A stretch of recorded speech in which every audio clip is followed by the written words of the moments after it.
Mr. Zach, you are up last, sir. Hello. Hey Bart, good to talk to you. What a breath of fresh air, Zach. You sound awesome. Yeah, I'm on the computer mic all day Yeah. for work, so I Oh, need a there you good go. one. Get your whole Zoom set up and everything, huh? Exactly. All right, cool. So you get a hand for us? I do, yes. This is a 5-10-25 game. It's these games we play them at the South Florida casinos, but they're kind of like semi-private. Oh, So I think I remember you called in a couple weeks ago, right? And explained this yeah, to. Yeah, yeah. yep. Okay.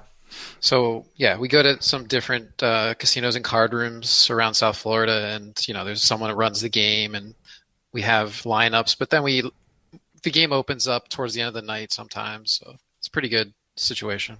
Okay. So this is four-handed. We're getting down towards the end of the night. Most of the people have left, and three of the four guys are stuck. So we're just trying to play a little bit, end the night on a good note. Okay. Potentially, it's 4K effective. Okay.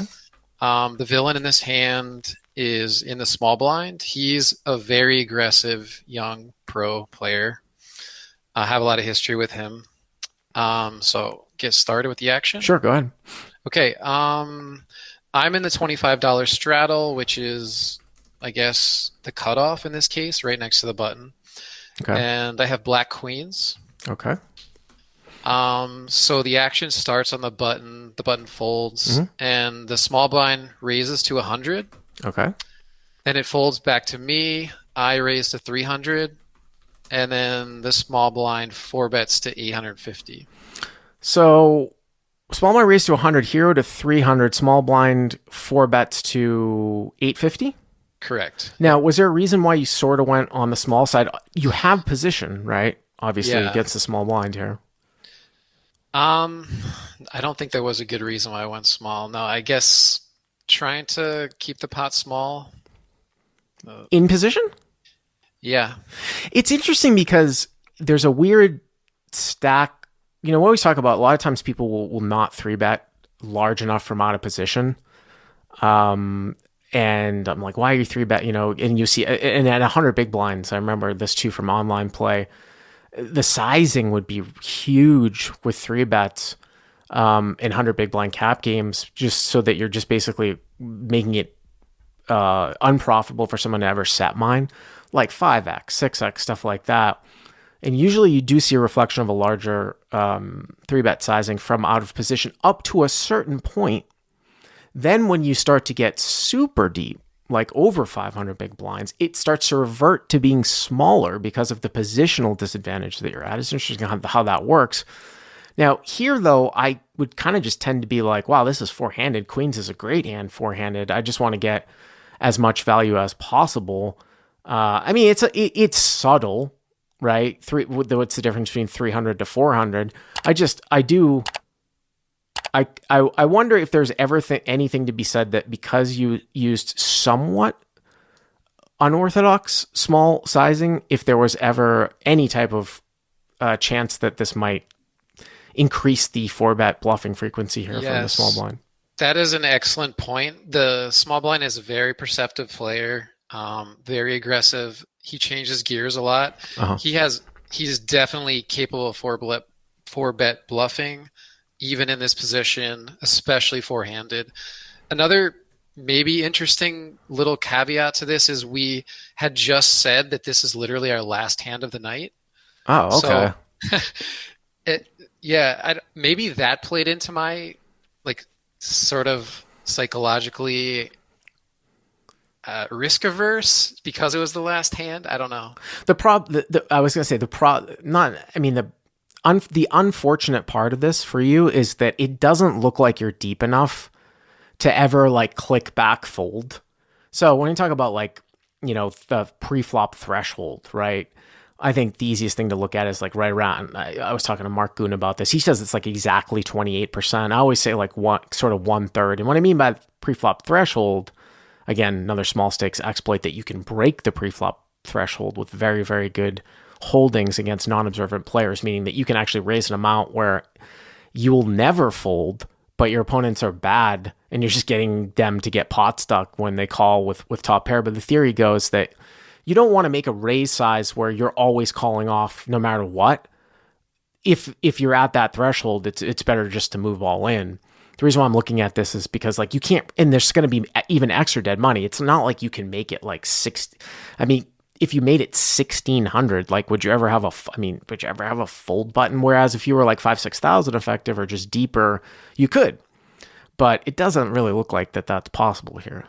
No, I just wanted to, while we're still on preflop, I had a couple people that I talked through the hand with, and they actually wondered if I should have just shipped it. Well, I was going to ask you that too. I don't know if that, I mean, that makes more sense than making it 1,700. And sure, I mean, if you're comfortable, I mean, it's not that deep. I mean, you're 4,000 effective with a $25 big blind four-handed. I mean, it's not even 200 big blinds deep, and yeah, people have gotten it in with a lot lighter. You know? Yeah, and he's definitely calling with worse. You think he would call with jacks, maybe tens, and ace king? Nines. Really? Wow. Yeah. Well, then maybe you should have suited. If you think he's going to call with all those hands, then by all means, you know, by all means. Sounded to me like you called though, huh? I did. I just called. All right, hero call. So that is interesting though, because if that dynamic is out there, I think shipping would probably be the best play. So it looks like it's probably somewhere around maybe 1,700 and change, right? Yep. Okay. 17. Yeah. Okay. So the flop is Jack of Diamonds, 10 of Hearts, 4 of Spades. Jack of Diamonds, 10 of Hearts, 4 of Spades. Again, the hero does not have the lead here. He just called with to the 4-bet. Okay. Yeah. So he checks. Interesting. Okay. Yeah. And I check behind. So small line checks. Hero checks behind. I mean, I understand your check behind here. I do ask myself how often. What I would start to ask myself is how often. So you might see like kings sometimes checked here from your opponent's perspective, right? And then how often is ace king checking here? I kind of think that ace king might want to bet a fair amount because of the properties of the hand. And then also if you do have 3-bet calls with some of the smaller pairs, you just can't continue, I don't think. With like sevens or eights, I guess it depends on the sizing. The other issue though here with checking back with queens is that like you guys aren't really that deep, right? Like if you were 10,000 deep, I mean, I could kind of see it more, but it's like, you know, quasi pot control, even though in No Limit there's no pot control because it's unlimited betting, right? Like if you check it back and then he just goes bet all in, like say he goes 1,200 call, now the pot's like 51, and you know you guys only have 2,000 left. It's not hard, right? Just to go bet all in. So, and now on the flip side to that, so I mean there are some free cards and stuff that you're gonna kind of give off. On the flip side to that, maybe you weren't comfortable bet calling here on the flop. Like if you bet and he jammed. Oh, if I would have after his check, if I would have bet. Right. I'm saying, are you not betting because you're not comfortable bet calling here? Yes. For stacks. Correct. Yeah. And he also is often checking a set of jacks or a set of tens here as well. I mean, certainly in his 4-betting range. People are saying bet 10%, bet 20%. I mean, I guess. I mean, it's sure. I mean, that's going to definitely induce a lot of calls. But is that really much protection either? Like, what am I betting? Right. 10 or 20% for at that point? Right. You're not really getting. You could say it's a value bet. I just wonder what is checked. I wonder how often ace king and stuff are checked here. But okay, so it goes check. Remains 1,700. Okay. Yep. So the turn is 10 of diamonds. So pairs the middle card. It also puts 2 diamonds on board. He checks again. So at this point, I feel like I have to put some money in the pot, just some protection, some value. So I bet 450. So 450 is like 25%, just Yep. over 25%. Hero bets 450. Now, could you be getting sandbagged here by jacks full? Yeah, you could Yeah. be. But I mean, what are you going to do? Just check your whole life away? Exactly. Yeah. Yeah. I, All right. So you bet 450. Yep. and then, if I don't bet an ace or king comes on the river, or there's other cards too, I just had to get some protection, I felt like. Steve Undisclosed in the live chat says that you should turn your hand face up like the first caller did to induce a bluff. I don't know if you caught the first call, No, I just or the caller could see the guy's hand because he accidentally exposed it, and then he tried to get him off a top pair and a flush draw. Interesting. All right, so hero bets 450. Okay. well, there might be an interesting turn related, interesting Okay. caveat later. But yeah, so I bet 450. He just called. All right, so small line calls, and now we are at 2,600, and you guys have just about a pot size bet left, right? Maybe just a little bit more. Yeah, exactly. Yeah. Okay. So the river is six of clubs, pretty much a brick. So final board. I'll just recap the action for the podcast people. Again, heroes in the straddle four-handed. Small blind goes to 100. Hero makes a small 3-bet size to 300 in position. By the way, in the straddle, small blind 4 bets to 850. Hero calls with black queens. Jack of diamonds, 10 of hearts, 4 of spades. Small blind checks. Hero checks behind, 1,700 still. Turns the 10 of diamonds. Small blind checks again. Hero bets 450. Small blind calls. And now we're at just about a pot size bet left. And river is a big time brick. It is just the 6 of clubs. Okay. Now, before you tell me what's going to happen here, if the opponent checked, I assume you're value betting? Yes. Okay. Okay. Is that what happened? No. Okay. He insta shoves for 2,700. Small blind shoves for 2,700. What's the deal with this guy? This is a very strange line. It is very strange. He is he's a young pro, mid-20s, plays in these games a lot. He is a very tricky player. He's definitely a profitable player. He has weird lines. That's part of what he does sometimes. Yeah, I mean, this is one of the stranger ones that I've seen because it's almost like it almost kind of looks so weird and bluffy that you could make a case for overfolding in a spot like this because it's like, what is he doing this with? If he has showdown value, what is he calling the turn here with that's played this way? Yeah. And then just shoving for 2,700. I mean, it's a weird one, man, because if he's ever shows up with like weird bluffs that he ever plays and you're getting 2-1, I just yeah. So different things cross my mind. The first one is, like you said, if he has ace king here, how is he not barreling on the flop or the turn, right? Like, he should start his bluffs at that point, I would think. Well, I don't know if he needs to. Does he need to bet ace king on the turn if he checked it on the flop? I mean, it just seems like you'd probably do more folding off of small pairs if you 3-bet them on the flop than on the turn. If it went check on flop and then he bet the turn, like if you had like 7s or 8s, I don't know, it's close because then you don't pick up any backdoor equity here. It's a very, very strange line. It looks like the chat is split here between, this is a Luke Galarza says value line does not take this line. Rashad says close your eyes and call. Ryan Bell says this is a tough call. Yeah, and Mr. Bill says insta call. Yeah, so. I mean, we also talked about the sizing. So my 3-bet sizing is small, right? Pre-flop. And then my turn bet sizing is small. I mean, I am showing weakness here. So is that inducing? I mean, here's the thing. Like, again, this is kind of going back and forth, like between theory and people that aren't familiar with a whole lot of live poker that would look at this and be like, this is just snap call all day. And then those of us that have been around for a long time that maybe have made calls like this in the past and tend to remember that this is so seldom a bluff, even though it's so strange.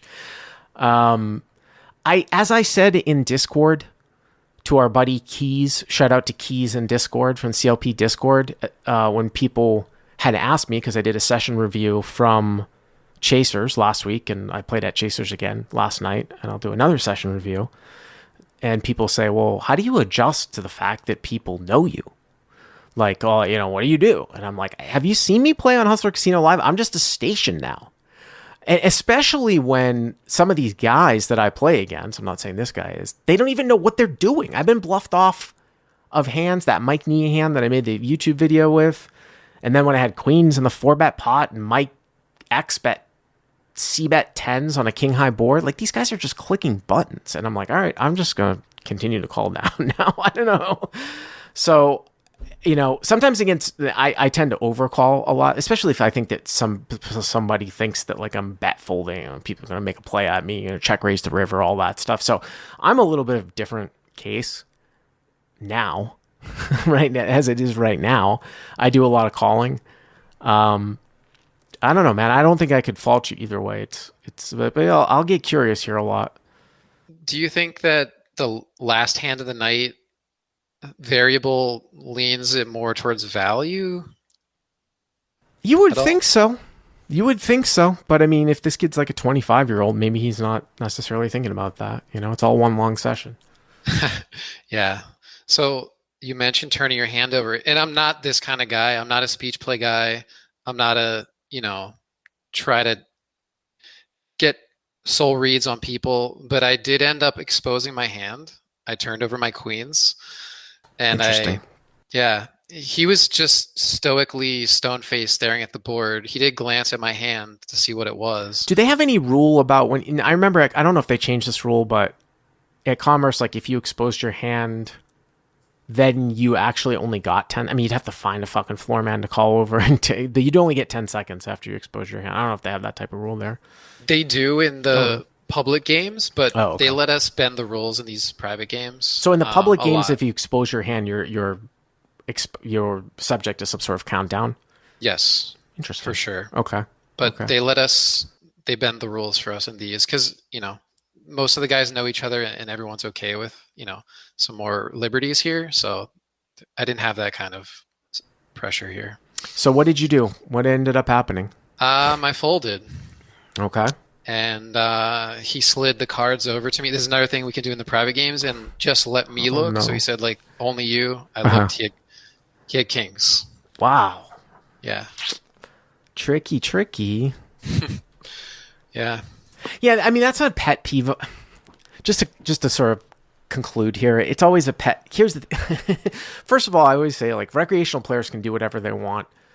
The only times that I got really upset at the table was when I thought other for-profit players were sort of behaving badly or were just doing stuff that was just so stupid. And one of the pet peeves that I haven't brought up in a long time would be like, if a recreational player, say that this was a public game and a recreational player did what you like, slid his hand over to another recreational player, right? Just so the guy could see it. And then this fucking miserable reg was like, what, show one, show all, show one, and then demanded that he see the hand. I actually saw, if people know Papa, some Armenian guy. I don't know if hopefully he's still with us, but at Commerce, he left the 10-20 game one session. This was in the early 2010s because some guy did that to him at 10-20. Some for-profit miserable guy like demanded to see his hand because he showed it to like some other whale that was at the table, and he left. And I was like, oh my god, like why? Yeah, that's definitely an interesting one. Yeah, those kind of antics happen at these games because if there's a misreg at the table, like right, there's a guy that controls the lineup, so he just will never invite him again. Right, get him out of there. I've seen that happen. Like someone misbehaves and is like, "You're off the list. Don't show up here again." Yeah, interesting take. All right, man. Thanks for the call. Appreciate it. Yeah, thanks so much, Bart. All right.